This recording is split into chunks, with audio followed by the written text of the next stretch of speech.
Worshipful Master. 424 kilograms, mounted by jockey Lester F. De Jesus, carrying 54.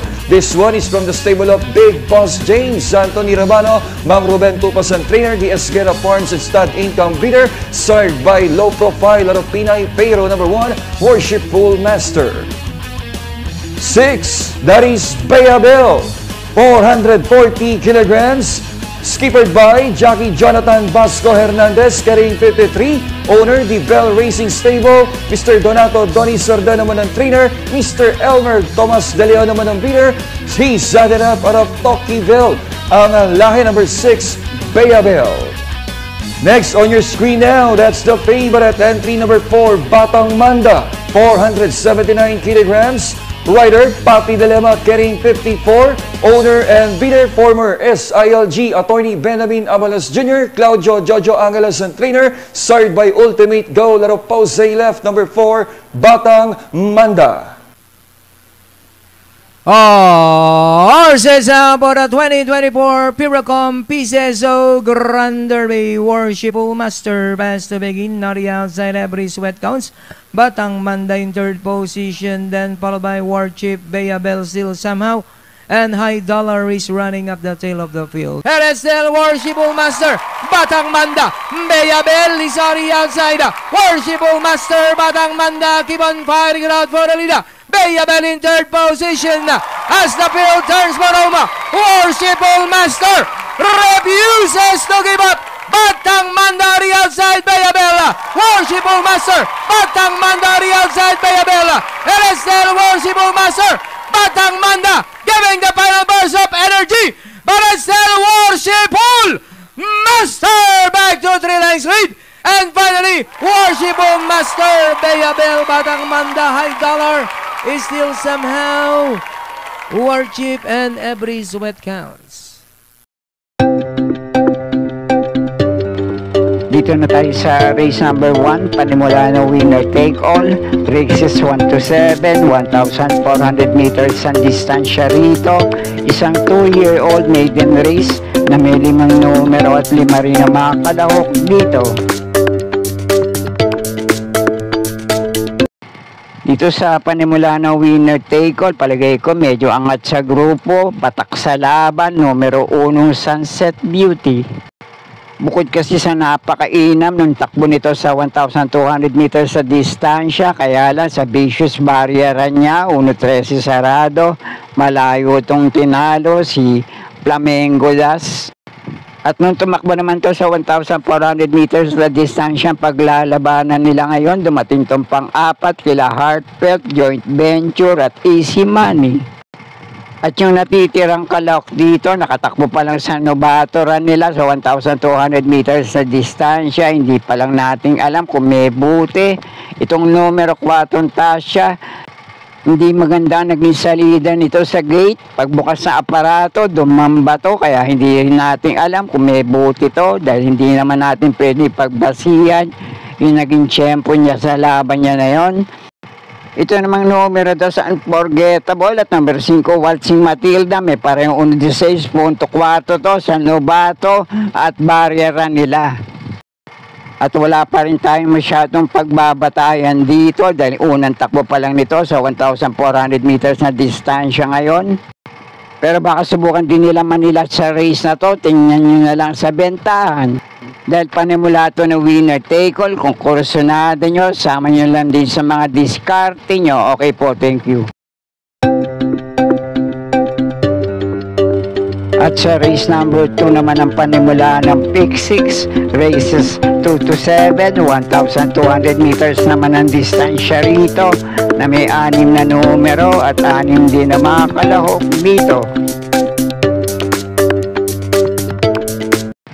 Dito naman sa race na to, pang-primera ko, numero 1 Golden Area na napakainam din ng huling takbo nito sa parehong distansya. Si Jackie R.C. Baldonido Remenda rito, 16 punto daw sa Prineba.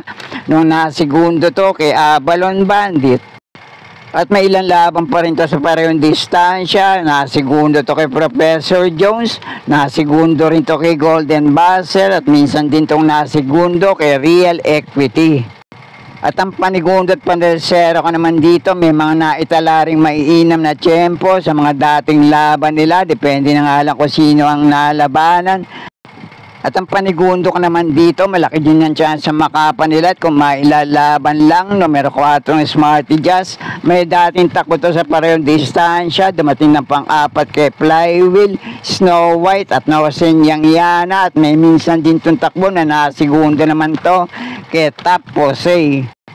At ang panersero ko naman dito, basta babalik lang ang dating inam sa pananakbo, pwede pa rin makapa nila. At numero 5 Malibu Bell, na may dating takbo to sa parehong distansya at tinalo niya sila Kalanggaman Island at Advocacy. May minsan takbo rin to, dumating ng pang-4 kay Batang Kankalu. At sa mga dating laban ito, tinalo niya na rin sa datingan tong numero 2 na Tawi-Tawi Island. Kaya muli, pang-primera ko pa rin dito, numero 1 Golden Area, panigundo ko naman itong numero 4 Smarty Jazz, at pang-nersero ko rito, numero 5 Malibu Bell. Kaya na pong bahala para sa mga diskarte nyo sa race na to. Okay po, thank you.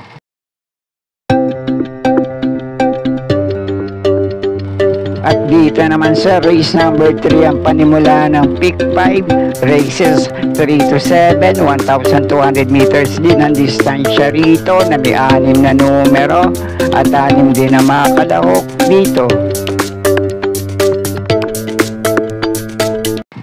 Dito naman sa race na to, 6 ang kalahok pero may ilang metuling kalahok dito. Numero 1 Sneaky Eyes, numero 2 sa West of the East, itong numero 4 Aidas Pet at numero 6 na Beyond Smart. Kaya depende na lang sa magiging senaryo ng bakbakan nila sa harapan. Pamprimera ko rito, tanging derimating kalahok, numero 5 You Never Know.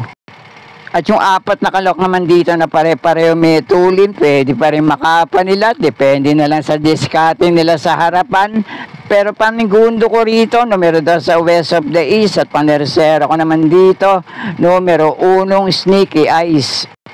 At kung kursyonado niya naman itong 2 kalahok na nabanggit ko rin sa race na to, numero 4 Aidas Pet at numero 6 na Beyond Smart, pwede rin naman, basta kursyonado nyo, sama nyo lang din sa mga diskarte nyo. Okay po, thank you.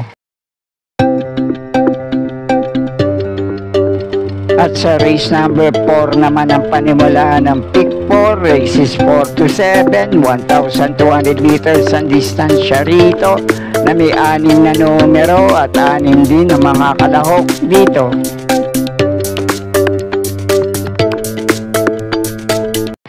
Dito naman sa race na to, isang magandang laban para sa 6 na kalahok dito. Lahat may chance sa manalo, lahat din pwedeng manilat dito. Pero 4 na kalahok dito ang pinagpipilian ko panama sa aking mga diskarte. Numero 3 na Kalanggaman Island ang pamprimera ko. Panigundo ko naman dito, numero 5 Skylover. At panersera ko naman dito, numero 4 Bonnie Avenue. At pandihado panilat ko naman dito, pwedeng mauna manalo ngayon, numero 1 Happy Kid. At kung may iba pa rin kayo kinukursunadang kalahok dito, kayo na pong bahala magsama para sa mga diskarte nyo. Okay po, thank you.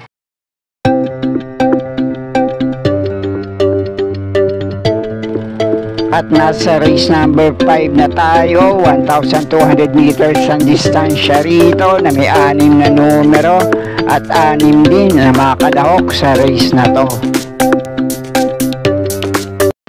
Dito naman sa race na to, pamprimera ko rito, mainam na yung huling itinakbo nito sa parehong distansya nung natersera to kay Laguna de Bay, itong numero 1 Top of the Mark.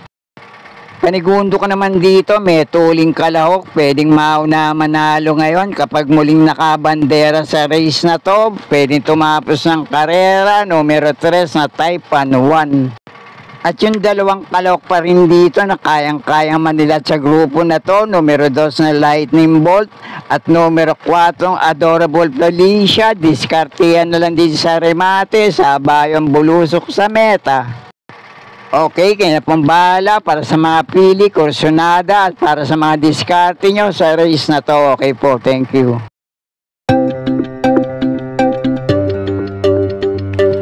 At nasa penultimate race na tayo, race number 6, 1,200 meters ang distansya rito na may 6 na numero.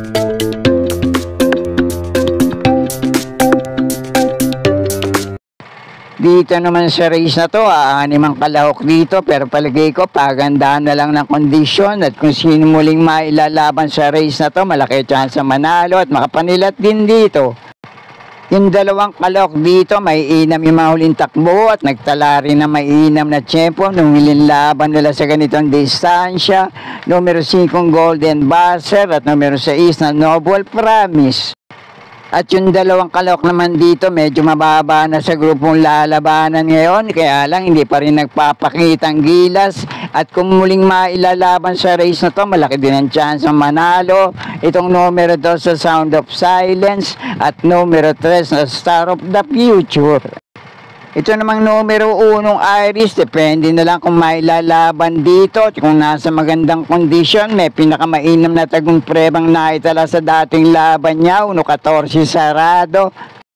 Kaya lang hindi maiinaw yung mga huling takbo nito sa parehong distansya. Kaya paligay ko yung 5 kalahok na nabanggit ko rito, kahit sino, pwede nyo panama sa pagpipilian, depende na lang sa depende. Pamprimera ko rito, numero 2 sa Sound of Silence. Panigundo ko naman ito, numero 3 na Star of the Future. At kung may iba pa rin kayong kinukursunadang kalahok dito, pwede pa rin naman. Kayo na pong bahala magsama para sa mga diskarte nyo. Okay po, thank you. At nasa huling karera na tayo para sa araw na Miyerkules, race number 7, last race paratingan, 1,200 meters ang distansya rito na may 8 numero at 8 rin ang mga kalahok dito. At dito naman sa last race, paratingan to, kaya kung may iba pa rin kayo kinukursunadang kalahok dito, kayo na pong bahala din magsama para sa mga diskarte nyo. Naglaban na rin sa parehong distansya, yung 3 kalahok dito, nung ang nagwagi siya naging laban nila, ay si Snakey Eyes, na segundo doon si Golden 8, dumating ng tersero itong numero 3 na Benabel, tinalo niya naman ang kaprasong leg lang sa meta, sa datingan, itong numero 4, yakapin mo ako, pareho nilang tinalo sa datingan naman, nakabandera, pero tumukod lang itong numero 7, Anti-Collector. At yung 3 kalahok naman dito na may maiinam din na huling takbo sa parehong distansya, numero 1 Quincy, numero 2 na Princess Belle at itong numero 8 Ison Sunrise. Kaya dito sa paratingan, basta kursunada nyo, palagay ko, pwede nyo lahat yung panama sa pagpipilian ng mga nabanggit ko. Depende na nga lang din sa magiging senaryo ng bakbakan nila ngayon. Paprimera ko rito, itong numero 1, Quincy. Panigundo ko naman dito, numero 2 na Princess Belle. At panersera ko rito, numero 3 na Buenabel. At kung kursunado nyo naman itong dikit ng tinalo sa datingan ni Buenabel, nung huling laban nila, itong numero 4, yakapin mo ako. At itong parehong di bandera, mauna manalo ngayon, numero 7 Anti-Collector at numero 8 Ison Sunrise. Kaya na pong bahala din magsama para sa mga diskarte nyo. Okay, sana'y muling matapat sa tama yung mga pili at kursunada para sa araw ng Miyerkules. Good luck po sa inyo lahat. Happy racing at maraming salamat po. Ito ang buhay karerista. Hey, buhay karerista. Hey, ito ang buhay karerista. Ito ang mundo namin kung saan kami ang bida. Ito ang buhay karerista. Woo! Buhay karerista.